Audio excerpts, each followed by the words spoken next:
किंतु भल भजन परिवेशन करा जाए आशा करा आज भारत पाकिस्तान मैच ताई मध्य लोक मैंने उपस्थित रहिबे आउ भक्तिर सहित जागर पालन करेंगे।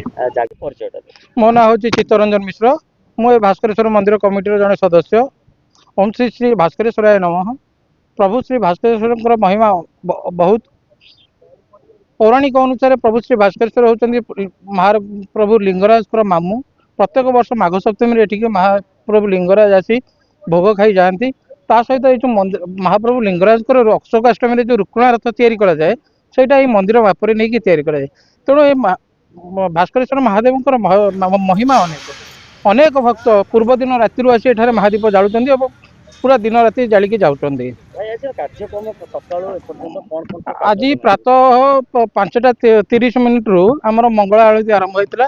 तापर हजार हजार दर्शक भक्त माने मंदिर दर्शन कर। वर्तमान दिन 3टा बेलू महारुद्राभिषेक चली 6टा बेलू भजन परिवेशन कार्य रही।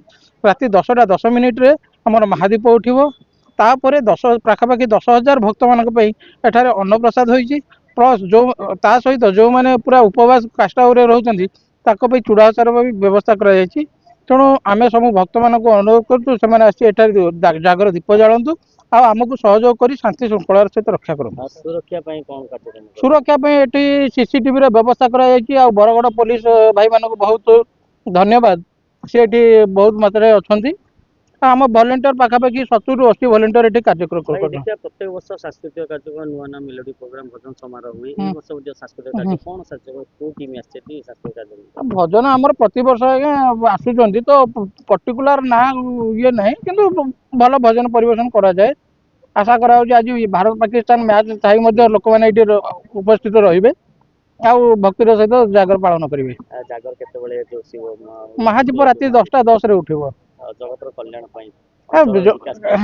प्रभु लिंगराज अच्छा बर्तमान भुवनेश्वर आराध्य देवता प्रभु लिंगराज तापर ये मामू।